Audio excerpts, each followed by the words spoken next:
জিনিসটা তোমাদের সামনে শেয়ার করব, সিডিপি সিলেবাস কিন্তু অনেক জায়গাতেই ভুলভাল রয়েছে। তোমাদের পর্ষদ যা নতুন সিলেবাস, মানে লাস্ট পরীক্ষার আগে যে সিলেবাসটা আমাদের লঞ্চ হয়েছিল, সেই সিলেবাস কিন্তু বিভিন্ন জায়গাতে এখনো জানেই না অনেকে। তো সেক্ষেত্রে আমি তোমাদের সাথে সিডিপি অরিজিনাল যে সিলেবাস সেটা শেয়ার করব। এবারে আমরা শুরু কিভাবে করব? যে কোনো কম্পিটিটিভ, দেখো ডিএলএড তো আমরা জানি কিভাবে ফাঁকিবাজি দিয়ে পড়ালেখা করেছি, কিন্তু প্রাইমারি টেটকে ক্র্যাক করতে গেলে আমাদের তো সেই ফাঁকিবাজিটা দিলে হবে না।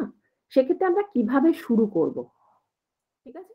How do I start? যে কোনো, দেখো যে কোনো পরীক্ষার জন্য তোমাদের কিন্তু একটা মানসিক প্রস্তুতি সবার প্রথমে প্রয়োজন। আমরা শুরু তো করি যে ডিএলএড পরীক্ষা, কোনো রকমে বই নিয়ে বসে গেলাম এবং এটা ওটা পড়ে কোনো রকমে পরীক্ষা দিলাম, কিন্তু তোমরা নিশ্চয়ই জানো যে এখানে কিন্তু প্রাইমারি টেটের সম্পূর্ণ প্রশ্নপত্র এমসিকিউ টাইপ, এবং বর্তমানে যে কোয়েশ্চেনের প্যাটার্ন সেটা কিন্তু সেটের মতন। সেট তোমরা নাম শুনেছো, যারা বিএড ক্যান্ডিডেট এখানে রয়েছে, সেট পরীক্ষা কি সেটা জানো। সেখানে হচ্ছে যে 4টে অপশনের সাথে 4টে আর অপশন থাকছে না, 4টে প্রশ্নের যদি অপশন থাকে সেখানে 6টা করে অপশন থাকছে। টোটাল কনফিউশন তৈরি হচ্ছে কোয়েশ্চেনের, বলতে পারো লেন্থটা অনেক বড় থাকছে, তোমাদের রিডিং পড়তেই টাইম চলে যাচ্ছে। এই প্রবলেম গুলো কিন্তু তোমরা ফেস করতে পারো, কারণ বর্তমানে যে কোয়েশ্চেন তৈরি হচ্ছে সেটা অনেক হার্ড। সাধারণ পরীক্ষার মতন কিন্তু কম্পিটিটিভ পরীক্ষা নয়, এটা তোমরাও জানো। তাহলে সেক্ষেত্রে আমাদের কি কি কথা মাথায় রাখতে হবে, আমি কিছু জিনিস তোমাদেরকে গাইডলাইন হিসেবে দিয়ে দেওয়ার চেষ্টা করছি, আমি আমার তরফ থেকে চেষ্টা করছি। ফার্স্ট হচ্ছে তোমাদের যেটা প্রথম কাজ হবে, যে সব সাবজেক্টের, 5টা তো সাবজেক্ট, সেই 5টা সাবজেক্টের সিলেবাসটা সম্পর্কে জানতে হবে। কারণ কেন ম্যাম, এতে এমন কি ব্যাপার, আমরা সিলেবাস যাব ডাউনলোড করব হয়ে যাবে? না, কারণ বিভিন্ন ওয়েবসাইট থেকে তোমরা যে সিলেবাসটা ডাউনলোড করছো ওগুলো কিন্তু পুরাতন সিলেবাস। তো সেক্ষেত্রে যা কিছু মার্জড হয়েছে, মানে এক্সট্রা যে যে জিনিসগুলো সংযোজন হয়েছে সিলেবাসের মধ্যে, সেই সিলেবাসটা আমাদের অরিজিনাল থাকতে হবে। যে সকল একাডেমি গুলো ওই গড়পত্তা নোটস দিয়ে দেয়, কোনো রকমে ছেড়ে দেয়, তারা হয়তো সিলেবাসটারও পরিমার্জন হয়নি।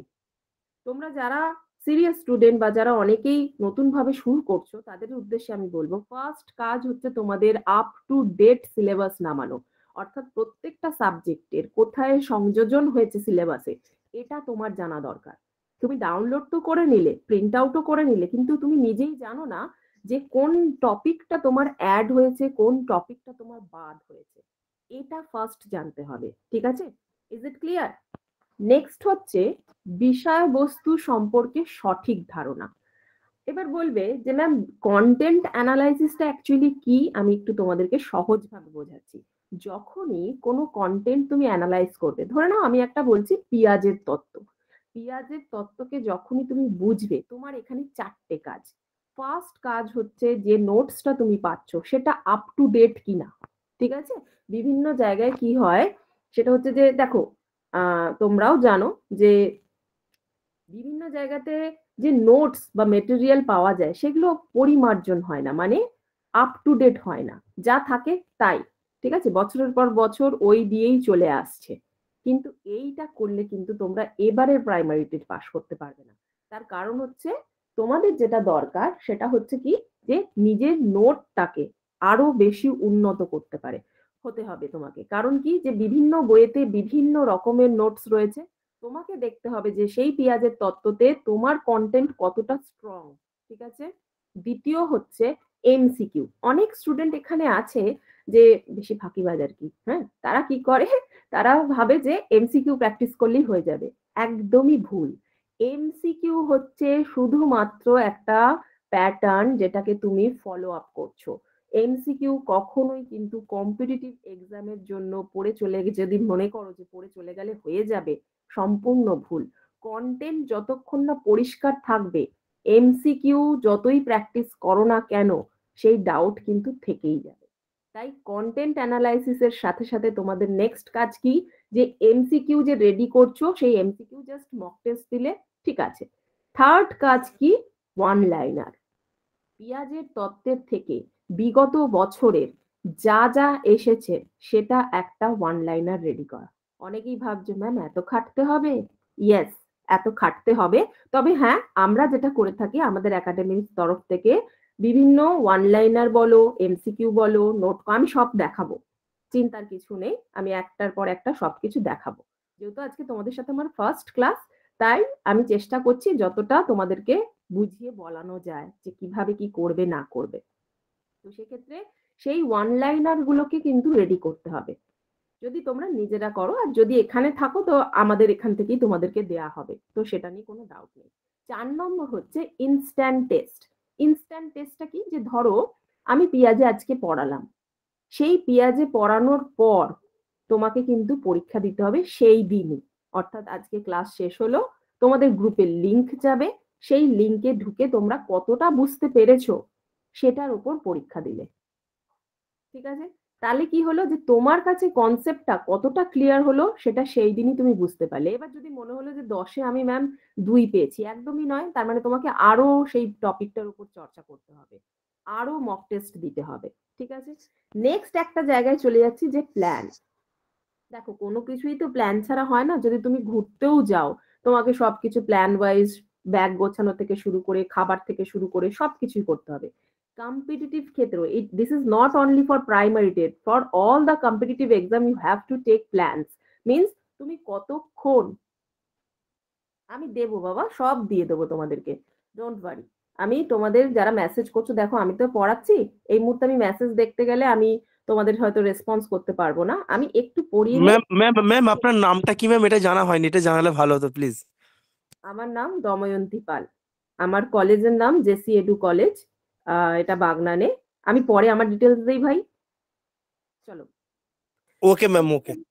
হ্যাঁ, এখানে একটু আমি একটু প্ল্যান গুলো বলে দিই যে তোমরা কি কি প্ল্যান নেবে। সেক্ষেত্রে প্রথমে হচ্ছে যে পার ডে, ধরো সেই যুদ্ধ যেমন জয় করতে গেলে আমাদেরকে কিছু করতে হয় না, যে প্রত্যেক দিন একটা প্রতিনিয়ত প্রস্তুতি প্রয়োজন। সেক্ষেত্রে কতক্ষণ দিনে তুমি যাই হয়ে যাক না কেন, 2 ঘন্টা হোক 1 ঘন্টা হোক, এটা তোমরা তোমাদের মতন করে ভাববে যে আমি কতক্ষণ দিতে পারবো, কতটা ইম্পর্টেন্ট তোমার কাছে প্রাইমারি টেট, সেই নির্ভর করে তুমি দিনের একটা পার্টিকুলার টাইম মেনটেন করে সেই সময়টায় প্রাইমারি টেটই বসবে।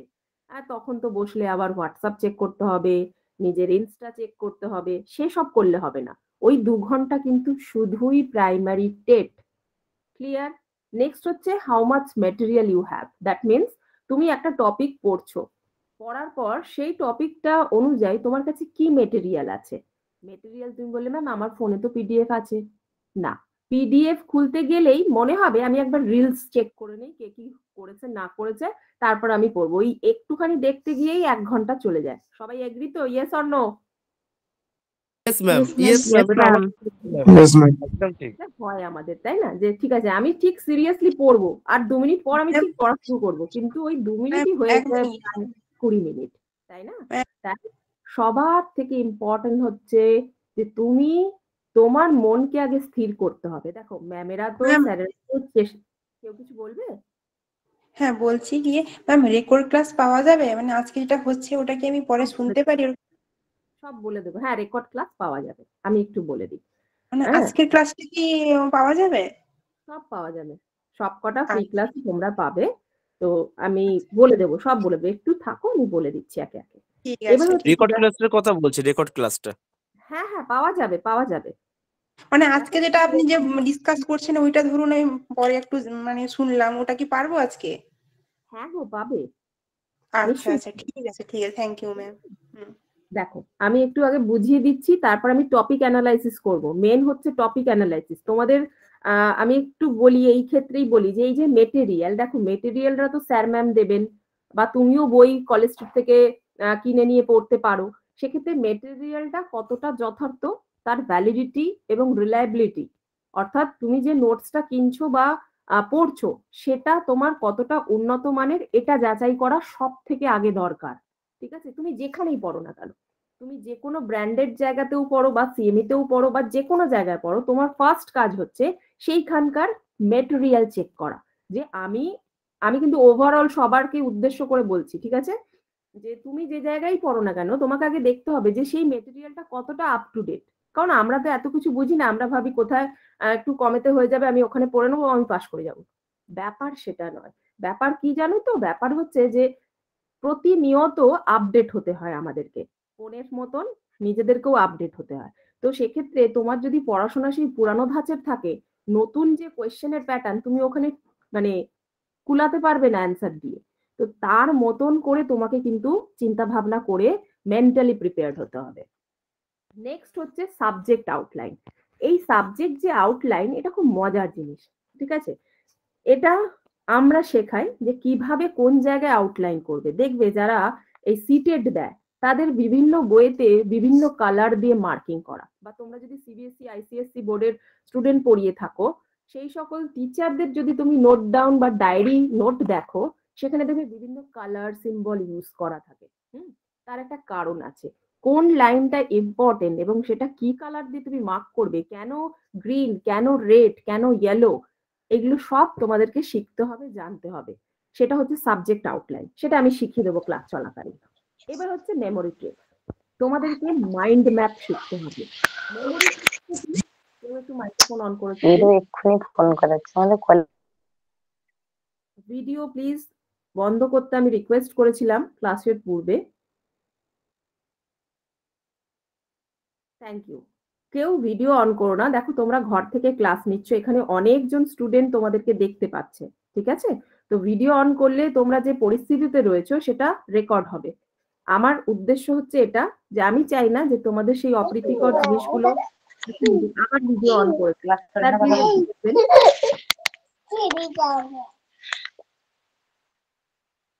বন্ধু হলে প্লিজ করো ভিডিও। শাওনি বলছি ভিডিওটা অফ করো। বলছি সায়নীতে ভিডিওটা অফ করো। Thank you, thank you. Actually video on করলে তোমাদের তো এটা রেকর্ড হবে, দেখো তোমরা যখন এটা দেখবে সেই পরিস্থিতিগুলো সব ভেসে উঠবে, ঠিক আছে? কেউ কিছু মনে করো না কিন্তু আমি বললাম বলে। যখন আমরা অফলাইনে আসবো তখন অবশ্যই তোমরা ভিডিও অন করো, আমরা একে অপরকে দেখবো, that is okay, but not now. Memory ট্রিক্সটা আমি একটু বলি। সেটা হচ্ছে যে তোমাদেরকে কিছু মাইন্ড ম্যাপ শিখতে হবে। মাইন্ড ম্যাপ মানে হচ্ছে মনের মানচিত্র, ঠিক আছে? মনের মানচিত্রটা আবার কি? যে কোনো কম্পিটিটিভ পরীক্ষায় পাশ করতে গেলে তোমাকে এই ট্রিক্স জানতেই হবে। একটা ফ্রয়েডের তত্ত্ব বা একটা এরিকসনের তত্ত্ব বা ধরে নাও মোরাল ডেভেলপমেন্টের তত্ত্ব, তার থেকে যা প্রশ্ন আসে সেটা একটা পাতায় নামানো, এটা হচ্ছে মাইন্ড ম্যাপ। সেগুলো সব আমরা যখন কাউন্সেলিং করাই তখন আমরা কিন্তু স্টুডেন্ট অ্যাডমিশনের পর, কাউন্সেলিং এর পর ক্লাসে আমরা এগুলো শিখিয়ে দেই।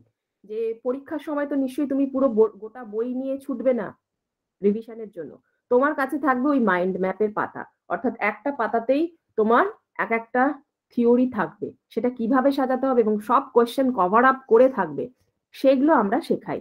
তাহলে কি হলো যে সেই জিনিসটা তোমার চারটে থিওরি, চারটে চারটে পাতায়, তো তোমার একবার নজর গড়ালেই কিন্তু সবগুলো কোয়েশ্চেনও তোমার ওভারলুক হলো না এবং সবগুলো সময়ের মধ্যে তুমি রিভিশন করে পৌঁছে যেতে পারবে। এগুলো আমরা শেখাই। নেক্সট হচ্ছে time management. It is very very important, because তোমার ম্যাথ আছে যেখানে অনেক বড় বড় অঙ্ক দিচ্ছে, কম্প্রিহেনশন আছে যেখানে পুরো এসেটা পড়ার পর তুমি অ্যান্সার করছো, বোধ পরীক্ষণ আছে যেখানেও পুরো এসেটা পড়ছো তারপরে, তাহলে তুমি কোন কোয়েশ্চেন আগে করবে, কোন কোয়েশ্চেন পরে করবে, এই জিনিসগুলো আমরা ট্রেন করি। অর্থাৎ যেখানে তোমার সময়ের মধ্যে, এবং থাকছে এর সাথে আরো থাকছে যেটা হচ্ছে মক, বিভিন্ন টাইপের মক থাকে আমাদের। সেখানে তুমি 30 মার্কসে আমাদের প্রথমের দিকে, আমি এখনই সব বলে দিচ্ছি না, ওগুলো সব আস্তে আস্তে পরে বলবো। এখন একটু আমি টপিকটাও অ্যানালাইসিস করব, স্যার আমাকে বারবার বলেছে একটা যে কোনো টপিক আপনি পড়াবেন ওদেরকে। তো এগুলো আমরা শেখাবো, টাইম ম্যানেজমেন্ট, যে কিভাবে তুমি টাইম ম্যানেজমেন্ট করবে, এবং প্র্যাকটিস টেস্ট, মানে এটা হচ্ছে তোমাদের একদম কি বলবো যে একদম ধরে বেঁধে 150 নম্বর হুবহু প্রাইমারি টেস্ট যেভাবে হয় আমাদের একাডেমিতে কিন্তু same as it is Sunday 12টার থেকে যতক্ষণ সময় দিয়ে পরীক্ষা দেওয়ানো হয় পরীক্ষার সময় সেইভাবেই মক টেস্টের ব্যবস্থা করা হয়, এবং সেটা টাইম লিমিট ওখানে দেয়া থাকে, টাইমের পরে তুমি যদি সাবমিট করো তোমারটা ডিসকোয়ালিফাই হবে। তো এরকম সিস্টেম আছে, আমি সবগুলোই সিএমই একাডেমিক যা যা তোমাকে জানানোর দরকার তোমাদের জানা দরকার, এবং যে কোনো সিএমই একাডেমি কেন যে কোনো একাডেমিতেই ভর্তি হতে গেলে আগে তোমার জানা দরকার যে আমি সেই একাডেমি থেকে কি কি পাচ্ছি আমার এতে কতটা উন্নত হচ্ছি আমি, এবং আমি কিভাবে আমার প্র্যাকটিসকে এগিয়ে নিয়ে যাবো। ডিসিশন ইজ ইয়োর, ঠিক আছে? আমি ভালো খাবারও সামনে দেবো, খারাপ খাবারও সামনে দেবো, সস্তাতেও আমি বলে দেবো যে কি কি পারবে, আবার এটাও বলে দেবো যে না তুমি যদি মনে করো একটু ভালো জিনিস চাই সেটাও আমি বলে দেবো, কিন্তু ডিসিশন তোমার যে তুমি কোনটা চুজ করবে। নেক্সট হচ্ছে এই তোমাদের সব থেকে প্রিয় হচ্ছে ফোন, ইউটিউব, টুইটার, ফেসবুক, এগুলোর থেকে কিন্তু একটু হলেও ধীরে ধীরে ডিট্যাচড হতে হবে, কারণ কষ্ট করলেই কেষ্ট মেলে, এটা আমার নয়, অনেকেরই কথা। তো সেক্ষেত্রে এই ডিস্ট্রাকশন মোড গুলোকে কিন্তু তোমাকে বেরিয়ে আসতে হবে। ওই যে প্ল্যান, দিনে 2 ঘন্টা যদি তুমি দাও তো তোমাকে ওটার উপর দিতেই হবে। কিছু স্টুডেন্টস থাকবে, কিছু পাড়া প্রতিবেশী থাকবে, কিছু বন্ধু বান্ধব থাকবে, তোর দ্বারা হবে না, বিয়ে দিয়ে দেব, তোর চাকরি হবে না, প্রাইমারি টেট হচ্ছে না, কি হবে পড়ে, সব কিছুকে ছেড়ে কিন্তু তোমাকে পজিটিভ চিন্তা করতে হবে। তার কারণ জানো, এটা হচ্ছে মা সরস্বতী কিন্তু দিনে একবার হ্যাঁ বলে। তো তোমাদেরও আমি এটা বলবো যে সব সময় জীবনে, প্রাইমারি টেটের জন্য তোমাদের সাথে আজকে আমার পরিচিতি ঘটেছে, জীবনে যে কোনো পরিস্থিতিতে, যে কোনো সমস্যাতে অলওয়েজ থিঙ্ক পজিটিভ, কারণ পজিটিভ ভাইবস হচ্ছে আমাদের সেই ভাইবস যেটা আমাদের বায়োলজিক্যাল ক্লককে পজিটিভ ওয়েতে কাজ করতে সাহায্য করে। দেখবে অনেক সময় আমরা ফেলিওর হই, কিন্তু তার পরের দিনই আবার মনের মধ্যে একটা আশা জাগে যে আমাদেরকে করতে হবে। দ্যাট ইজ কল্ড লিবিডো, তোমরা ফ্রয়েডও পড়বে। এবং লিবিডোই আমাদেরকে বিভিন্ন চাহিদার তৈরি এবং নিবৃত্তি করতে সাহায্য করছে। তাই তুমি যদি নেগেটিভ থাকো তাহলে তোমার কাজ করতেই দেবে না। আজকে যদি তুমি চারিদিকে লোকের কথা শোনো যে প্রাইমারি টেট হবে না, ও পরে পড়বো, দেখবে হঠাৎ করে অ্যানাউন্স হবে আর তুমি সেখানে পারবে না, তোমার বন্ধু পেরে যাবে। তো অলওয়েজ বি পজিটিভ, সবকিছুর পেছনে কিন্তু এই পজিটিভিটিটা থাকা দরকার, পারো আর নাই পারো।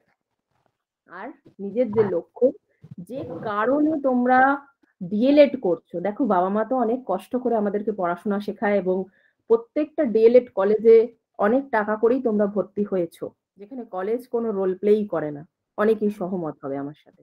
তাদের কিছু যায় আসে না অ্যাকচুয়ালি, ঠিক আছে? ব্যাপার হচ্ছে যে ভর্তি হওয়া, কোর্স, বোর্ড, সবই কিন্তু একের পর এক তোমাদের যে জায়গা, সেই জায়গাটার থেকে কিন্তু কখনো জীবনে বিচ্যুত হয়েও না। আমার একটাই কথা যে প্রাইমারি টেট হোক বা যে কোনো কম্পিটিটিভ হোক, তোমাদের পৌঁছাতে হবে, নিজের পায়ে দাঁড়াতে হবে, বিশেষত মেয়েদেরকে আমি বলছি, ছেলেদের তো ডেফিনেটলি। এবার আমি একটু তোমাদের সিলেবাসটা সম্পর্কে বলি।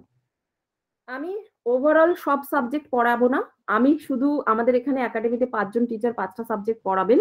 এবং তোমাদেরকে একটু বলি যে আমি সিডিপির টিচার, চাইল্ড ডেভেলপমেন্ট অ্যান্ড এই চাইল্ড ডেভেলপমেন্ট অ্যান্ড পেডাগগির মধ্যে আমরা সিলেবাসটা আমি একটু তোমাদের সাথে শেয়ার করব। সেই শেয়ার করার পর তোমরা দেখবে সেখানে কি কি রয়েছে। আজকে আমি সিলেবাসটা ধরে ধরে আলোচনা করব না, তার কারণ হচ্ছে যে আমাকে একটা টপিক তোমাদেরকে পড়াতে হবে, স্যার আমায় রিকোয়েস্ট করেছেন।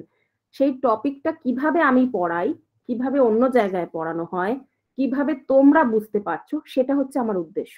আমি সিলেবাস তোমাদের গ্রুপে স্যারকে পাঠিয়ে দেবো, তাই আজকে সিলেবাসটা আলোচনা করছি না। এখানে আমি বলি যে তোমাদের সিডিপি যদি সিলেবাস তোমরা দেখো, সেখানে দেখবে 3টে পোর্শন আছে, এ সেকশন, বি সেকশন এবং সি সেকশন। এ সেকশনে রয়েছে চাইল্ড ডেভেলপমেন্ট, সেখানে 8খানা ইউনিট রয়েছে। বি সেকশনের কারোর কাছে কি সিলেবাস আছে? সিলেবাস আছে? সিডিপি সিলেবাস আছে আছে। সেকেন্ড পোর্শন হচ্ছে দেখো কনসেপ্ট অফ ইনক্লুসিভ এডুকেশন, এবং থার্ড পোর্শন হচ্ছে লার্নিং অ্যান্ড পেডাগগি। পেডাগগির থেকে আমরা যদি সিটেট এর কোয়েশ্চেন ফলো আপ করি তাহলে দেখবে সেখানে 15 আর বাকি পোর্শনে 15। কিন্তু আমাদের ওয়েস্ট বেঙ্গল টেটে কিন্তু এই কথা প্রযোজ্য নয়। এই কনসেপ্ট গুলো যেন ক্লিয়ার থাকে তোমাদের, মানে যে 15 মার্কস পেডাগগি থেকেই পড়বে এটা আমরা বলতে পারবো না, কারণ আমরা যদি ম্যাথের কোয়েশ্চেন দেখি কিচ্ছু ছিল না, ঠিক আছে? তাহলে সেক্ষেত্রে তোমাদের এটা মাথায় রাখতে হবে। অনেক জায়গায় অনেক রকম ভাবে বলে যে 15 নম্বর তো তোমার হাতের মুঠোয়, পেডাগগি তোমার হাতের মুঠোয়, ওসব গাল ভরা প্রতিশ্রুতি কিন্তু আমরা দেই না। আমরা একটা জিনিস ভাবি যে আমাদের স্টুডেন্টদেরকে রেডি করিয়ে দিতে হবে পরীক্ষার দিনের গেট অবধি যাওয়া অবধি, এবং সাকসেস পেলে তো সিএমই কে সবাই চেনে, অসুবিধা নেই। এবার আমি একটু টপিকে যাই যে আমি কিভাবে টপিক অ্যানালাইসিস করি। সকলে শুনতে পাচ্ছ তো? একবার একটুখানি হ্যান্ড রেজ করো তো। দেখতে পাচ্ছ, শুনতে Yes, পাচ্ছ? ma'am. সবাই? চলো, হ্যাঁ ম্যাম। আমি একটা মজার টপিক তোমাদের সাথে শেয়ার করব। এই টপিকটা তোমাদের পার্ট 1-এ ছিল, এবং পার্ট 1-এ তো তোমাদের কলেজের টিচাররাও পড়িয়েছে, তো আমিও একটু পড়াচ্ছি, তোমরা দেখো বুঝতে পারছো কিনা। আর যদি কোনো জায়গায় কোনো সমস্যা থাকে আমাকে অবশ্যই জানাবে। পড়ানোর সাথে সাথে আমি নোটস, পড়ানো শেষ হয়ে গেলে এই টপিকের নোটস, এমসিকিউ এবং ওয়ান লাইনার কিভাবে রেডি করতে হবে বা ওয়ান লাইনার কিভাবে আছে তাহলেই হয়ে যাবে। আচ্ছা, সবাই শুনতে পাচ্ছে? এখানে মেসেজ এসছে আমার। Yes ma'am. হ্যাঁ ম্যাম। চলো ম্যাম। ক্লাস স্টার্ট করছি। আমি এতক্ষণ তোমাদের একটা জাস্ট জানালাম যে কিভাবে এমসিকিউ, কিভাবে তোমরা প্রিপারেশন নেবে। এবার টপিকে যাচ্ছি। আজকের টপিকটা খুব খুব খুব ভালো লাগবে। চলো, আমি তোমাদের সাথে কয়েকটা পিকচার শেয়ার করছি, খুব মজা, খুব ভালো লাগবে। ফার্স্টেই দেখো, এই প্রশ্নের উত্তরগুলো কিন্তু আমি শেষে নেব, ঠিক আছে? এখন আমি জাস্ট পিকচারটা শো করছি, এবং আমি এখানে লিখে দিয়েছি image 1, cheating in the exam hall, ঠিক আছে? এরপরে একটা প্রশ্ন দিয়েছি যে is it fair to all concern, যে এক্সাম হলে যে আমরা টুকলি করি সহজ ভাষায়, সেটা তুমি কতটা কনসার্ন করছো, মানে তুমি কতটা মানছো এই জিনিসটাকে। টুকলি করা কি ঠিক না ভুল? আমি এসব কথা, আহ তোমাদের যে উত্তর, কেউ মেসেজ করুন, আমি এখন দেখতে পারবো না, হ্যাঁ? তো সেক্ষেত্রে এই যে জিনিসটা, যে এটা ঠিক না ভুল, এটার উত্তর আমি লাস্টে নেব। সবাই সবার মতন কিন্তু নিজেদের একটা পাতাতে উত্তর লিখবে। নেক্সট, এটা তো সবার কাছে পরিচিত, taking money under the table. আমরা ঘুষ যেটাকে বলি, ঘুষ বলি তো, yes or no? Yes ma'am. Yes ma'am. এই ঘুষ দেওয়াটা ইয়েস ম্যাম। কতটা ভালো বা ঠিক বা ভুল বলে তোমাদের মনে হয়? ঠিক আছে, পরিস্থিতি তো আমি মানে পড়ানোর শেষে দেব, পরিস্থিতিগুলো পরে দেব। এখন ঠিক না ভুল খালি হ্যাঁ না উত্তর দেবে নিজেদের খাতাতে। এবার আসছি থার্ড। এখানে একটা ছোট্ট বেশ গল্পের মতন করে আমি তোমাদেরকে বলছি যে ইমেজ 3 যেখানে রয়েছে whom do you say, যেখানে নাম্বার 3 রয়েছে whom do you say। এবার আমি এখানে গল্পটা বলছি, একটু মাইক্রোফোনটা অফ করো যার অন আছে। যে সবাই ছবিটা দেখতে পাচ্ছ আশা করি, যে একটা পুকুর, সেই পুকুরে, এবার আমি গল্পটা বলছি যে ধরা যাক একটা পুকুরে একটা অপরিচিত শিশু ডুবতে চলেছে। শিশুটাকে তোমরা নিশ্চয়ই দেখতে পাচ্ছ। আর অপর দিকে তোমার কোনো আত্মীয় বা তোমার কেউ খুব প্রিয়, সে ডুবতে চলেছে। এখন পরিস্থিতি এমন যেখানে তুমি শুধুমাত্র একজনকেই বাঁচাতে পারবে। এই পরিস্থিতিতে প্রশ্ন হলো তুমি কাকে বাঁচাবে? অপরিচিত বাচ্চাটাকে বাঁচাবে যে কিনা সদ্য পৃথিবীর আলো দেখেছে, খিলখিল করে হাসছে, চারিদিকে কলরব করছে, নাকি তুমি তোমার সেই প্রিয় মানুষটা যাকে তুমি ভালোবাসো, সে হতে পারে তোমার বাবা, সে হতে পারে তোমার বয়ফ্রেন্ড, সে হতে পারে তোমার গার্লফ্রেন্ড, ঠিক আছে? তো সেক্ষেত্রে নাকি সেই প্রিয় মানুষটাকে বাঁচাবে? এখন উত্তর দিতে হবে না। সামনে যাকে পাবো তাকে আগে বাঁচাবো। হ্যাঁ, এখন উত্তর দিতে হবে না, ঠিক আছে? এই যে প্রশ্নটা এলো যে আমি সামনে যাকে পাবো, সেটা আমি পরে আসছি। ঠিক এই জায়গাতেই প্রশ্ন উঠছে কিন্তু আমাদের একটা মরালিটির, অর্থাৎ আমাদের মধ্যে পরিস্থিতি বিশেষে একটা দ্বন্দ্ব তৈরি হয় যে আমি কাকে বাঁচাবো ওই সিচুয়েশনে। এই যে দ্বন্দ্ব, এই দ্বন্দ্ব থেকে কিন্তু আমাদের যিনি সবার প্রথম আমাদের সামনে তুলে ধরলেন কোহলবার্গের যে মরাল ডেভেলপমেন্ট, অর্থাৎ নৈতিকতার বিচারের উপর নির্ভর করে আমরা পরিস্থিতিতে অনেক কিছু, আমরা তো জানি যে চুরি করা অন্যায়, কিন্তু আমরা তাও চুরি করি কিছু কিছু ক্ষেত্রে। আমি এখন আর এক্সাম্পল দিচ্ছি না, কারণ সেটা তোমাদের খুব একটা ভালো লাগবে না, ঠিক আছে? তো সেক্ষেত্রে সেগুলো আমরা পরিস্থিতির চাপে পড়ে দিন না ম্যাম, ফেলেছি। দিন দিন পড়ার সঙ্গে সঙ্গে তো অনেক কিছু শেখা যাবে। দিন না। অনলাইন আছি, একদমই আমরা এইসব কথা আলোচনা করব না ভাই, ঠিক আছে? চলো আজকে আমরা আগে টপিকটা দেখি যে আমি আমার তরফ থেকে কিভাবে তোমাদেরকে বোঝাতে চেষ্টা করছি। টপিকের একদম ভেতরকার জিনিস আমরা পুরো আজকে যেন মাথাতে আমাদের পরিষ্কার হয়ে যায়। চলো, কোহলবার্গের যে তত্ত্ব আমরা আজকে পড়বো, সেখান থেকে দেখো আমাদের কিন্তু ওই আগের মতন পড়ালেখা করলে চলবে না, খুব স্মার্ট ওয়েতে আমাদের পড়ালেখা করতে হবে। অর্থাৎ প্রত্যেকটা স্লাইড ইন্ডিকেট করবে প্রত্যেকটা প্রশ্ন, এরম ভাবে পড়তে হবে। তো আমি প্রথমেই, যেহেতু আমার পিপিটি এরকমই হয় যে আমি একটুখানি যেহেতু দেখো আমরা বিবেকানন্দ, রামকৃষ্ণদেব সকলকে চিনি, কিন্তু আমরা যে সাইকোলজিক্যাল যে সকল বলতে পারো যে যারা পরীক্ষা নিরীক্ষা করেছে তাদের অনেককেই চিনি না। তো আমি একটু ছবি দেই যাতে তোমাদের দেখতে ভালো লাগে, পড়াশোনার প্রতি মনোযোগ আকর্ষণ হয়, আমি চেষ্টা করি। তো সেক্ষেত্রে দেখো, আমেরিকার শিকাগো বিশ্ববিদ্যালয়ে, তোমরা এনার নাম প্রত্যেকেই জানো যে এল কোহলবার্গ। আমেরিকার শিকাগো বিশ্ববিদ্যালয় থেকে উনি ডক্টরেট অর্জন করেছিল, এবং তিনি কি করেছিলেন, বিভিন্ন, আমরা ডাক্তারখানায় গেলে দেখি না, এখানে কার্ডিওলজি, ওখানে নিউরোলজি, ওখানে স্কিনের। তো সেক্ষেত্রে প্রত্যেক সাইকিয়াট্রিস্টের নিজস্ব আলাদা আলাদা বিষয়বস্তু রয়েছে। সেরকমই কোহলবার্গ করেছিলেন নৈতিক বিকাশের ওপর, যে শিশুরা কতটা নৈতিক। আমরা অনেক সময় হয় না যে আমরা দেখি যে মানুষ রাস্তা পার হতে পারছে না, আমরা কি করি, সাইড দিয়ে চলে যাই। আবার এরকম আমি পার্সোনালিটি দেখি যে কিনা রাস্তা বাচ্চাকে পার করে দিল। আমরা দেখতে পাই যে কোনো মেয়েকে অনেকগুলো ছেলে মিলে একটা গাড়িতে তুলে নিল, আমরা অনেক সময় সেটাকে চোখ বুজে বন্ধ করে সাইড কেটে বেরিয়ে আসি। আবার অনেকে আছে সেটার দিকে ঝুঁকে চলে যায় যে একটা বিপদ ঘটতে চলেছে, তাকে আমাকে বাঁচাতে হবে। তো এই যে মরালিটি, যে আমরা পরিস্থিতিতে কি করব আর কি করব না, সেই বিষয়বস্তুটাকে নিয়ে আলোচনা করেছিলেন কিন্তু কোহলবার্গ। এবং শুধুমাত্র কোহলবার্গ কি করেছিলেন না, এর সাথে একটা কোয়েশ্চেন অ্যাড আছে যে সহযোগীগণ, অর্থাৎ তার সাথে আর কে কে ছিলেন, কলবি, গিবস আর লিবারম্যান। আমি পড়াতে পড়াতেই আমি বলে দেই যে কোনগুলো হচ্ছে তোমাদের স্ট্রোক পয়েন্ট, কোনগুলোকে তোমাকে আন্ডারলাইন করতে হবে, কোনগুলো তোমার নোট ডাউন থাকতে হবে, এই সব কিছু কিন্তু আমি বলে দেবো। নেক্সট হচ্ছে যে এই পুরো থিওরিটায় আমার মূল বিষয়বস্তু মাথায় রাখতে হবে কি, যে এই কোহলবার্গ আমাদের শিশুদের যে নৈতিক বিকাশের ওপর তত্ত্ব এনেছেন আমাদের সামনে, সেটা কিসের ওপর, নীতি বিষয়ক চিন্তা, অর্থাৎ আমরা কতটা নীতি বিষয়ক চিন্তা করি, ঠিক ভুল, আর হচ্ছে সিদ্ধান্ত গ্রহণে আমরা খুব চট করে সিদ্ধান্ত নেই। অনেকেই আছে চিন্তা করে কুল কিনারা পাই না, বাড়ি যাই, বাবা মাকে ফোন করি, বন্ধু বান্ধবকে জানি, হ্যাঁ রে কি করব কি করব না। আবার কেউ কেউ আছে খুব সহজেই ডিসিশন নিয়ে নেয়। অর্থাৎ একটা চাইল্ড পরিস্থিতিতে সে কতটা সক্রিয়, কতটা অ্যাক্টিভ, সেটার উপরও কিন্তু কোহলবার্গের চর্চা ছিল। এবং মোস্ট ইম্পর্টেন্ট হচ্ছে নৈতিক দ্বন্দ্ব, যেটাকে ওনার ইংরেজি ভাষা হচ্ছে ডিলেমা। অর্থাৎ আমরা, এই যে আমি তোমাদেরকে পড়ানোর প্রথমেই 3টে ডিলেমা দিয়েছি, একটা স্টোরি, একটা হচ্ছে taking money under the table, আর একটা হচ্ছে মনে হচ্ছে cheating in the exam hall. These are all dilemma.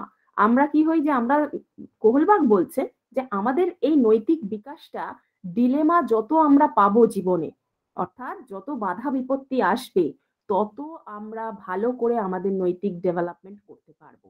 তো এই ছিল মেন জিনিস। এবারে আসি যে অ্যাকচুয়ালি মরালিটি কাকে বলে। আমাদের তো প্রথম প্রশ্নই থাকতে পারে যে মরালিটি থেকে যদি প্রশ্ন বলি, যে ফার্স্ট কোয়েশ্চেন থাকতে পারে যে মরাল শব্দটা কি শব্দ, সেটা কোথা থেকে এসেছে। তো মরাল শব্দটা লাতিন শব্দ, সেটা মোর্স থেকে এসেছে, যার অর্থ হচ্ছে রীতিনীতি, অনুসরণ করা বা নির্দিষ্ট নিয়ম। এটার থেকেও প্রশ্ন থাকতে পারে। 2013 সালের যদি কোয়েশ্চেন দেখো তোমরা, তাহলে আমি কোয়েশ্চেন আলোচনা করব, আমি পড়ানোর সাথে সাথে করি। সেটা হচ্ছে যে একটা টপিক পড়াতে পড়াতে সেই টপিক থেকে কত সালে কি কোয়েশ্চেন এসছে সেগুলো কিন্তু তোমাদের জানতে হবে। 2013 সালের যে কোয়েশ্চেন, সেখানে দেখবে অ্যাডোলেসেন্স শব্দটার থেকে এসেছে, যদিও এত সহজ পড়বে না, কিন্তু আমাকে তো রেডি রাখতে হবে যে যদি আমার প্রশ্ন আসে যে মোর্স শব্দটা কোন শব্দ বা কি এর অরিজিনাল মিনিং, আমি কিন্তু পুরো নিচ থেকে ওপর অব্দি পড়বো। ঠিক আছে, তাহলে সেক্ষেত্রে তোমাদের ওটাও জানালাম। এবার নৈতিকতা কি, আমরা ভুরি ভুরি ডেফিনেশন পড়বো না, only Baron definition is important. দেখবে বইতে প্রচুর ডেফিনেশন আছে, ঠিক আছে, কিন্তু আমরা সব ডেফিনেশন পড়বো না, আমরা পড়বো শুধুমাত্র ব্যারনের ডেফিনেশন। ঠিক আছে। আর অ্যাকচুয়ালি নৈতিকতা কি, নৈতিকতা হলো ঠিক বা ভুল বিচারের নীতি। এখানে একটা শব্দ মিসিং আছে, সেটা হচ্ছে ইন আ সিচুয়েশন, অর্থাৎ আমরা পরিস্থিতির পরিপ্রেক্ষিতে কি ঠিক কি ভুল সেটা বিচার করাটাই হচ্ছে নৈতিকতা। এই নৈতিকতার যখন তত্ত্ব উনি আমাদের সামনে তুলে ধরলেন, তখন কিন্তু শিশুদের, কোহলবার্গ মেনেছিলেন যে কগনিটিভ ডেভেলপমেন্টের একটা বিশাল ভূমিকা রয়েছে। অর্থাৎ আমাদের প্রজ্ঞার ডেভেলপমেন্ট যত রকম ভাবে ভালোভাবে তৈরি হবে, আমাদের নৈতিকতাও কিন্তু তত বেশি বিল্ড আপ হবে। অর্থাৎ পরবর্তীকালেতে আমরা এই জায়গাটায় আসবো যে যেখানে আমরা দেখতে পাচ্ছি যে আমাদের জ্ঞানমূলক বিকাশ, জ্ঞানমূলক দ্বন্দ্ব, এবং সেই দ্বন্দ্বতে যখন আমরা পড়ছি যে আমি কি করব, এই পরিস্থিতিতে আমি কি করব, আমার কি দেখে লেখা উচিত, নাকি আমার এত টাকা দিয়ে ডিএলএড এ ভর্তি হয়েছি, আমার ফেল করা উচিত ন্যায় নীতিকে মেনে নিয়ে, আমি কি করব, হোয়াট উইল আই ডু। সেই পরিস্থিতিতে আমাদের মধ্যে ভূমিকা গ্রহণ করতে হয়, আমি তো একটা ডিসিশন নেবো। সেই ডিসিশনটাই হচ্ছে আমাদের নৈতিক বিকাশের তৈরি করে এবং শেষ পর্যন্ত আমাদের নৈতিক বিকাশ হয়। এবার এখানে একটা কথা হচ্ছে যে এটা হয় আর হওয়ানো দুটো কিন্তু ডিফারেন্ট থিং, সেটা সময় এবং পরিস্থিতির উপর নির্ভর করে আমাদেরকে কিন্তু চিন্তা করতে হবে। এবার হচ্ছে এই যে দ্বন্দ্ব, আমি তোমাদেরকে বললাম যে অনেক রকমের দ্বন্দ্বের কথা কোহলবার্গ আমাদের সামনে তুলে ধরেছেন। আমি আমার মতন করে 3টে ডিলেমা দিয়েছি। কোহলবার্গের একটা বিশেষ ডিলেমা ছিল, সেটা হচ্ছে হেনজের ডিলেমা। হেনজের ডিলেমা তোমরা ডিএলএড এর অলরেডি পড়েছো, তবু আমি একটুখানি বলে দিচ্ছি। তোমরা জানো হেনজের ডিলেমাটা কি? কেউ হ্যাঁ জানো? ম্যাম, ম্যাম বলবো? না, আজকে আমি বলছি, আজকে আমি বলে দিচ্ছি। পরের ক্লাসেতে যখন তোমাদের সাথে, যদি তোমার সাথে ক্লাস হয়, তখন তোমরা বলবে, ঠিক আছে? আজকে আমি বলে দিচ্ছি, কারণ আমাকে অনেকগুলো জিনিস দেখাতে হবে, তো আমি একটু একটু করে বলে দিচ্ছি। দেখো, হেনজের ডিলেমা হচ্ছে, আমরা যদি দেখি যে হেনজ হচ্ছে একটা মানুষের নাম, মানে একটা ভদ্রলোকের নাম। এটা একটা গল্পের মধ্যে দিয়ে আমি বলছি যে এই গল্পেতে আমরা দেখতে পাচ্ছি যে হেনজের যে স্ত্রী খুব অসুস্থ, এবং সে একটা কঠিন রোগে আক্রান্ত হয়েছিলেন। তার ডাক্তারবাবু তাকে বলেই দিয়েছে যে তোমার ওয়াইফ আর বাঁচবে না, ওর একটা বিশেষ রোগ হয়েছে, সেই রোগটার নাম উল্লেখ নেই। হেন্স শোনা মাত্র কি করলো, আমাদেরও তো তাই হবে বলো, আমাদের বাড়িতেও যদি কখনো, তোমাদের বাড়িতেও এরকম পরিস্থিতি হলে আমরা তো টেনশনে পড়ে যাব যে কি করব, তাহলে এই রোগ যদি ভালো না হয় তাহলে আমার তো ওয়াইফ মারা যাবে। হেন্স কি করলো, শোনা মাত্র সে একটা বন্ধু বলল যে এরকম একটা জায়গায় ডাক্তার আছে, তুই এর কাছে যা, তাহলে তুই ওষুধ পেয়ে যাবি, এই রোগের উনি ট্রিটমেন্ট করে। তো শোনা মাত্র সে তো ছুটে সেই ডাক্তারের কাছে গেল, এবং যখন সে ডাক্তারকে বলল, ডাক্তার বলল হ্যাঁ আমি এর ওষুধ দিতে পারি, কিন্তু এর দাম এত লাগবে। কিন্তু হেমস তো স্বাভাবিক আমাদের মতন মধ্যবিত্ত ঘরের মানুষ, সে অত টাকা কোথায় পাবে? সে বলল ঠিক আছে, আমি সময় নিচ্ছি, বন্ধু বান্ধব, আমরাও তো করি বলো, বিপদ পড়লে বন্ধু বান্ধব আত্মীয় স্বজন, যেটা মানে দরকারেতে আসে না কেউ কাজে, যাই হোক, অনেকের ফ্যামিলি মেম্বার্সরা ভালো, বেসিক্যালি যেটা হয় আমি সেটাই বলছি তোমাদের সামনে, যে পরিস্থিতি যখন খুব দুর্বল হয় তখন কেউ পাশে থাকে না। তো সেরকম হেন্সেরও তাই, যে কেউ সেরকম টাকা দিল না, এবং সে ডাক্তারকে গিয়ে বললো যে স্যার আমি তো এত টাকা জোগাড় করতে পারিনি। তখন ডাক্তারও বললো যে আমি এত কষ্ট করে পড়াশোনা করে এই ওষুধ আবিষ্কার করেছি, আমি তো ফ্রিতে দিতে পারবো না, এবং পরেও আমি টাকা আমার দিলে হবে না, আমার এক্ষুনি দিতে হবে, তুমি নিলে নাও, নালে যাও। যথারীতি হেন্স বাড়িতে এসে দেখছে তার বউ একদম মরণাপন্ন, এবং সে আর বাঁচবে না এমন অবস্থা। সেই মুহূর্তে সে ডিসিশন নিল যে সে সেই ওষুধটা, ডাক্তারের বাড়ি গেল, দরজা ভাঙলো, মেডিসিন যেখানটায় ছিল সেটাকে ভেঙে সেখান থেকে ওষুধ নিয়ে এসে তার ওয়াইফকে দিল। গল্পটা এখানে শেষ হলো, কিন্তু পরিস্থিতি এখানে শেষ হলো না। পরিস্থিতি অনুযায়ী এখানেই কোহলবার্গ আমাদের সামনে প্রশ্ন তুললো যে হেন্স যে এই পরিস্থিতিতে চুরিটা করলো, তা সেটা কি ঠিক না ভুল? ঠিক আছে, এই কোহলবার্গ যখন তার তত্ত্ব আমাদের সামনে তুলে ধরলো, তখন তিনি 3টে লেভেলকে ইন্ডিকেট করে। আমি আবারও বলছি, এটা বিভিন্ন ভাবে কোয়েশ্চেন পড়ে, 3টে পর্যায়ে 6টা স্তর, বিভিন্ন জায়গায় 6টা পর্যায়ে 3টে স্তর বলে বেড়ায়, সেটা নয়। স্তর হচ্ছে স্টেজেস, আর পর্যায় হচ্ছে 3টে। 3 স্টেজেস নয়, 3 পর্যায়, আর 3টে নয়, 6টা স্টেজেস টোটাল। পার পর্যায়ের মানে প্রত্যেকটা পর্যায়ের পিছু 2টো করে স্টেজ আছে। ফার্স্ট হচ্ছে প্রি কনভেনশনাল, নেক্সট হচ্ছে কনভেনশনাল, লাস্ট হচ্ছে পোস্ট কনভেনশনাল। এবার প্রত্যেকটা স্টেজের সাথে সাথে 2টো করে আমাদের সাবস্টেজ রয়েছে, যে সাবস্টেজ গুলো খুব খুব ইম্পর্টেন্ট। এবার আমি বলে দেই যে তোমরা যখন পিয়াজে পড়বে, পিয়াজেতে পার স্টেজ বা পার পর্যায়ে একটা এজ লিমিট আছে। নৈতিক বিকাশের ক্ষেত্রে কিন্তু সেই এজ লিমিটটা ফিক্সড নয়। আমি আবার রিপিট করছি, যে তার জন্য দেখবে নৈতিক বিকাশের থেকে কোনো পর্যায়ের বয়স সীমা কোয়েশ্চেনে থাকে না, কারণ কার নৈতিকতা কোন বয়সে কতটা গড়ে উঠবে এটা আমরা বলতে পারি না, কিন্তু পিয়াজের তত্ত্বতে আমরা দেখেছিলাম যে কগনিটিভ ডেভেলপমেন্টের ক্ষেত্রে পার্টিকুলার ওই এজেতে ওই জিনিস ঘটছে এটা আমরা বলতে পারি, কিন্তু নৈতিক বিকাশের ক্ষেত্রে নয়।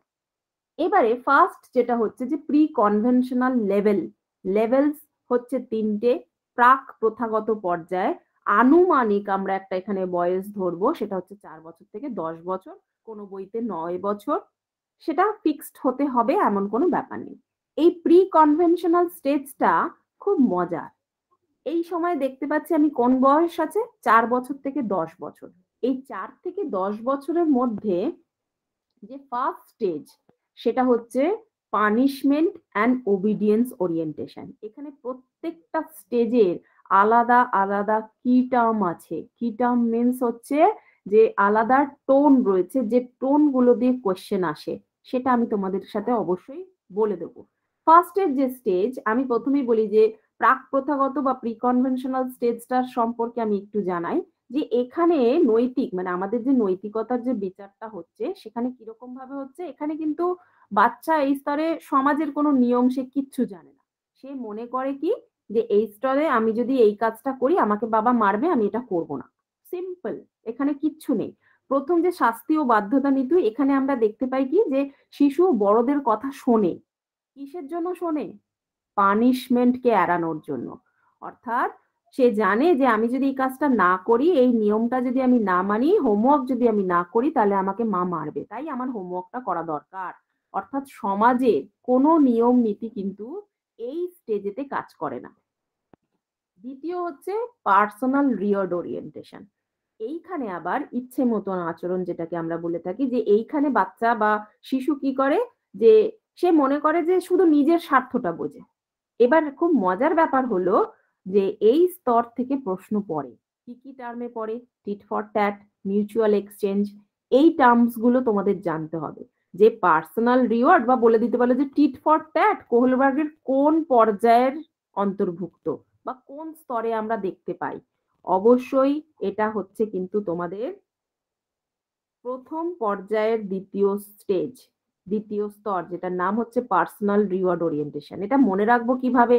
আমি কিছু কৌশল বলে দেবো যে আমি খেলনাটা দিয়েছি, তুই আমার খেলনা ছিঁড়েছিস, আমিও তোর খেলনা ছিঁড়ে দেবো। তুই আমার বই ছিঁড়েছিস, আমিও তোর বই ছিঁড়ে দেবো। অর্থাৎ এখানে শিশু নিজের স্বার্থটাই দেখে। ঠিক আছে? অর্থাৎ মিথ্যে বললে, যেমন প্রথমটায় আমি বলেছি কি যে শাস্তি পেতে হবে, তার জন্য সে মিথ্যে কথা বলে না। দ্বিতীয় জায়গায় হচ্ছে যে সে তার নিজের স্বার্থটুকুই খালি বুঝছে, যে আমারটা যদি এরকম হয় তাহলে আমি তোরটা এরকম করব, তুই আমার পেন্সিল নিয়েছিস আমিও তোর পেন্সিল নেব, এইটা। এবার হচ্ছে যে কনভেনশনাল স্টেজ। এখানে আমরা বয়স সীমা ধরে নিতে পারি 10 থেকে 13 বা 12 বছর, এরকম একটা বয়স সীমা। এখানেও খুব ইম্পর্টেন্ট কিছু টার্মস রয়েছে। রুল ইজ রুল, এই ধরনের টার্মস কোয়েশ্চেন আসে, আমি তোমাদেরকে দেখাবো সেগুলো। নেক্সট হচ্ছে এখানে একটা ফার্স্ট যে স্টেজ সেটা হচ্ছে good boy nice girl orientation. কেন এরকম নাম? এরকম নাম তো নাও হতে পারতো, অন্য একটা নাম। গুড বয় নাইস গার্ল কেন এটা এলো? এই বয়সে যে সকল শিশুরা থাকছে সেখানে কিন্তু তারা সমাজকে একটু হলেও সমর্থন করছে, এবং তারা যে কোনো কাজ করে কিসের জন্য জানো?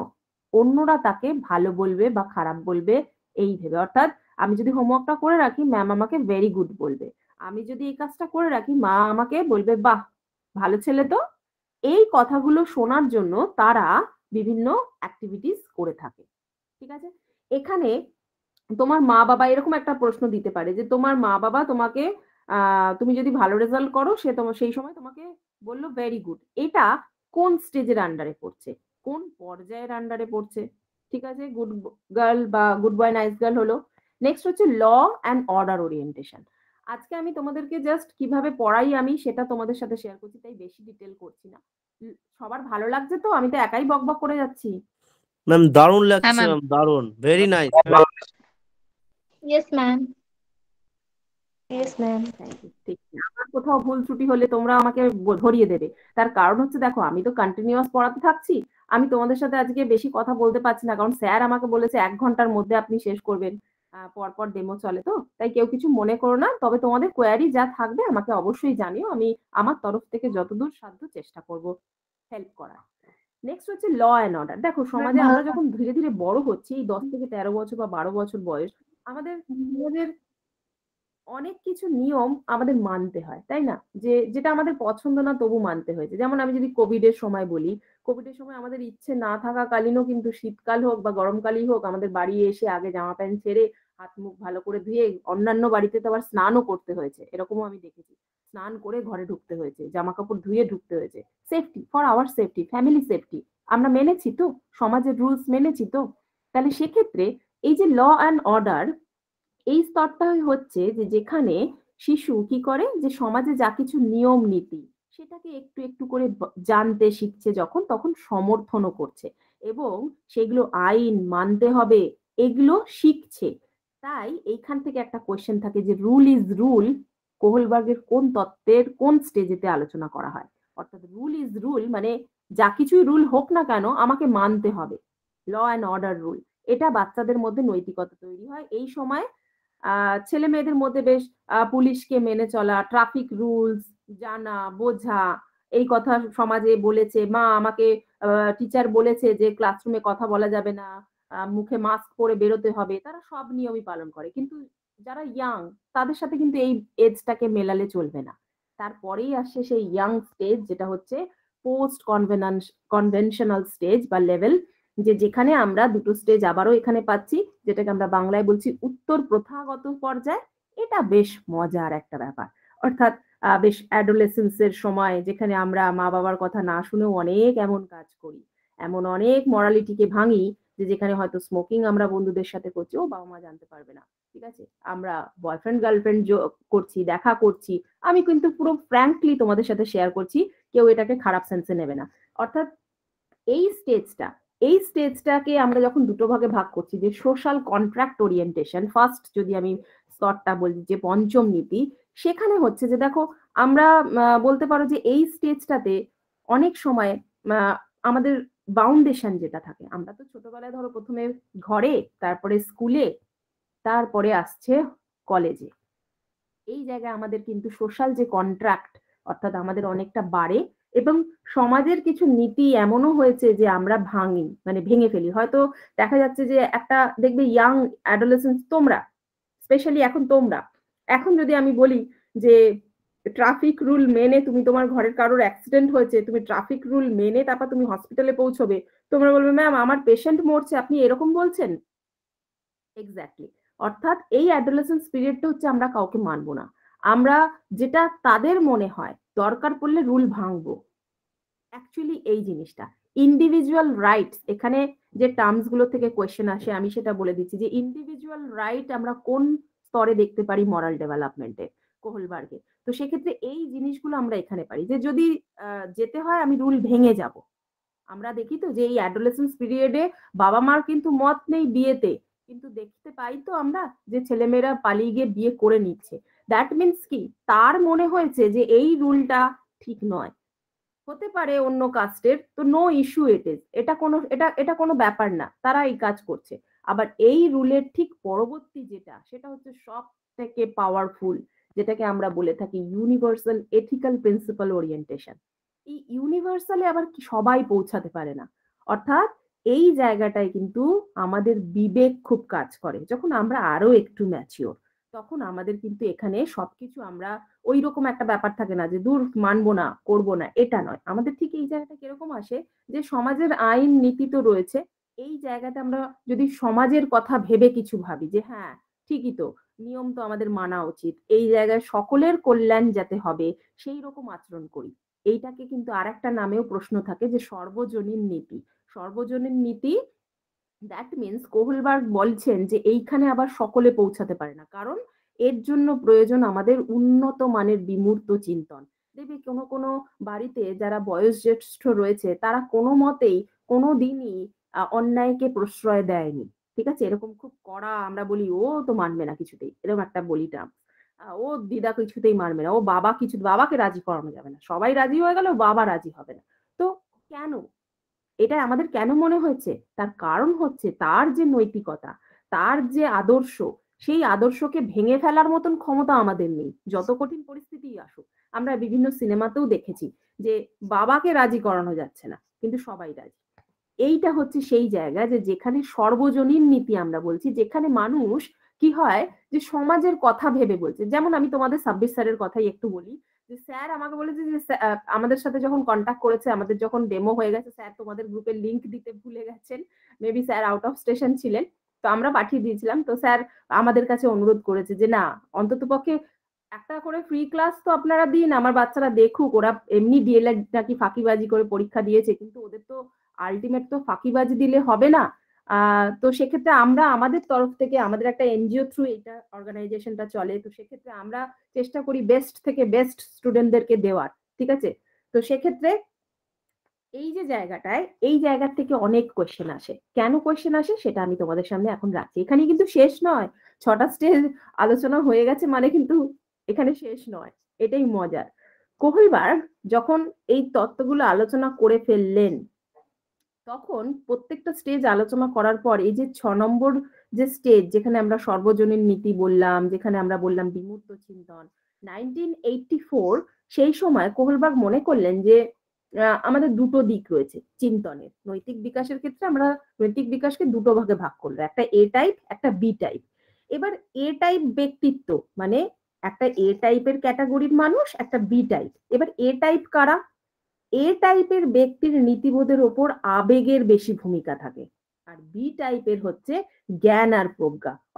আমরাই বলি তো ও বেশি জ্ঞান দিচ্ছে। এখানেও অনেক স্টুডেন্ট আছো, হয়তো মনে হচ্ছে ও ম্যাম বেশি জ্ঞান দিচ্ছে। তো সেক্ষেত্রে একটু বলি ভাই বা বোন, যারই মনে হচ্ছে সত্যি একটু জ্ঞান দিতে হচ্ছে, তার কারণ হচ্ছে প্রাইমারি টেট আর এখন ওই রকম নেই যেভাবে তোমরা পরীক্ষা বা শুনে এসেছো।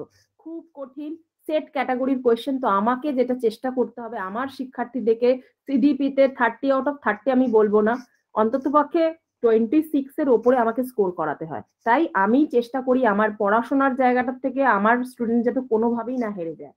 এই যে এথিক্স শব্দটা তোমরা এখানে দেখছো না, এই 6 স্টেজেতে এই এথিক্স আমাদের মধ্যে কাজ করে। এথিক্স মানে হচ্ছে আমি কতটা নৈতিকভাবে কাজ করছি, যেখানে integrity, principal, honesty, right, fairness, responsibility, conscious, choice, honour, value, এই শব্দগুলো থেকে কিন্তু এই 6 নাম্বার স্টেজেতে কোয়েশ্চেন থাকতে পারে। সেটা কি না, আমরা এই স্টেজে এসে আমরা কতটা ন্যায় নিষ্ঠার সাথে পরীক্ষা দিচ্ছি, আমরা কতটা ন্যায় নিষ্ঠার সাথে পরীক্ষা নিচ্ছি। তোমরা দিচ্ছ, আমরা নিচ্ছি। আমি যখন এক্সটার্নালে গিয়েছি তখন অনেক ক্যান্ডিডেট এমন আছে যে যারা খাতা করেনি, কিন্তু তাদের আমাকে পরীক্ষা নিতে হয়েছে, পাশ করাতে হয়েছে। তাহলে এথিক্স আমার কাজ করেনি, কারণ আমাকে দেখতে হয়েছে আমার স্টুডেন্ট একটা ডিএলএড ক্যান্ডিডেট, তাকে যদি আমি ফেল করাই তাহলে তার তো ওই বছরটা লস। কিন্তু সবার কি এই এথিক্স আছে? This is the main important question. যে কলেজ কি ভুল করলো, কলেজ আদৌ খাতা সাপ্লাই করলো কিনা, প্র্যাকটিকামের প্রপার ভাবে মাইক্রো টিচিং হলো কিনা, এক্সটার্নাল দেখবে না। এক্সটার্নাল দেখবে কি যে তার যে ডিউটি তাকে টিচিং অনুযায়ী মার্কস দিতে হবে, কিন্তু এত ঘটনা তো এক্সটার্নালের জানার কথা না। তাহলে প্রত্যেক এক্সটার্নাল আবার সমানও হয় না, কেউ কেউ ফেলও করিয়ে দেয়। বেসিক্যালি আমি যেটা করি, আমি করাই না, তার কারণ হচ্ছে আমার মনে হয় যে মিনিমাম একটু পড়াতে পারলে কিছু স্কিলকে দেখে আমরা স্কোর দিয়ে দিই।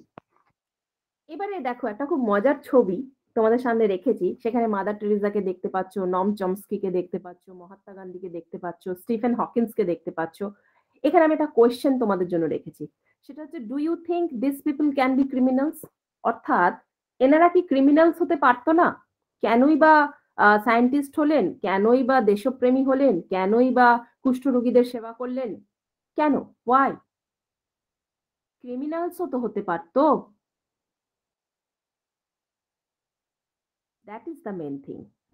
এনাদের ক্ষেত্রেও কিন্তু এই 6টা stage, everyone goes through the stages sequentially in order listed without skipping any stage. আমরা কিন্তু প্রত্যেকে, ইভেন আমিও, কেউ আমরা বলতে পারবো না যে আমার তো প্রি কনভেনশনাল স্টেজের পর ডাইরেক্ট পোস্ট কনভেনশনাল স্টেজে গিয়ে আমি পড়েছি, তাই আমার এই মরালিটি তৈরি হয়নি। We cannot say like this, because প্রত্যেকটা মানুষ আমরা এই প্রত্যেকটা স্টেজকে কভার আপ করেই বড় হচ্ছি, তাই তো? তাহলে কেন আমরা প্রত্যেকেই মাদার টেরেসা, কেন আমরা প্রত্যেকেই দেশপ্রেমী, কেন আমরা প্রত্যেকেই স্বামী বিবেকানন্দের মতন হতে পারি না? তার কারণ হচ্ছে আমাদের আদর্শ, আমাদের পরিবার, আমাদের পরিস্থিতি, আমাদের সমাজ আমাদেরকে হতে দেয় না। অর্থাৎ আজকে যদি আমার চোখের সামনে কোনো মেয়েকে কোনো গাড়িতে তুলে নিয়ে যায়, তোমরা বলতে পারো ম্যাম আপনি তো ম্যাম, আপনি কিছু করুন।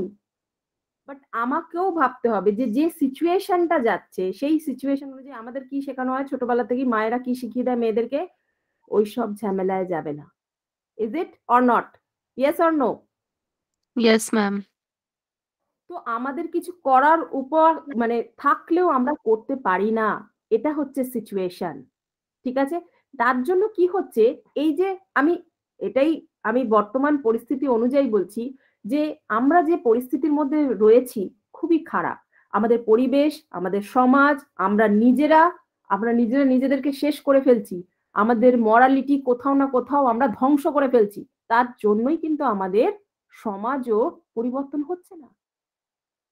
ঠিক আছে? হয়তো কারো খারাপ লাগবে, বাট এটাই সত্যি। তাহলে ম্যাম আমরা কি করব? সেটা ডিসিশন ইজ ইয়োর। আমি আবারও বলছি, ডিসিশন ইজ ইয়োর। আমরা চাইলে সব পারি, এটুকু আমি বলতে পারি। আর তোমাদের এবার থিওরি অনুযায়ী কিছু কম্পিটিটিভের যে জায়গাগুলো থেকে কোয়েশ্চেন আসে, সেটা হচ্ছে যে দেখো এই স্টেজ আর লেভেলের এজ রেঞ্জ অনেক টার্মে কোয়েশ্চেন আসে। আমি তোমাদের পৌন্ড দিয়ে কথা হলে পৌন্ড বলবি। হ্যাঁ? তো আমার কাছে জিজ্ঞেস করতে পারতো না, তোর কাছে। কেউ কিছু বলছো?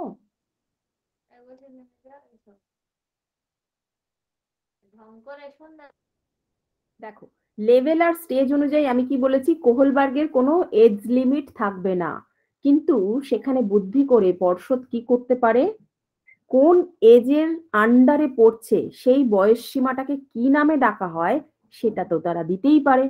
তাহলে সেক্ষেত্রে এই ওবিডিয়েন্স আর পানিশমেন্টের যে এজ রেঞ্জ সেটা infancy, self interest pre school, এইভাবে পুরো জিনিসটা তোমাদের থাকছে। এই নামগুলো তোমাদের জানতে হবে, এটা আমি নোটসে তোমাদেরকে দিয়ে দেবো। এবারে টপিক আমি শেষ করলাম।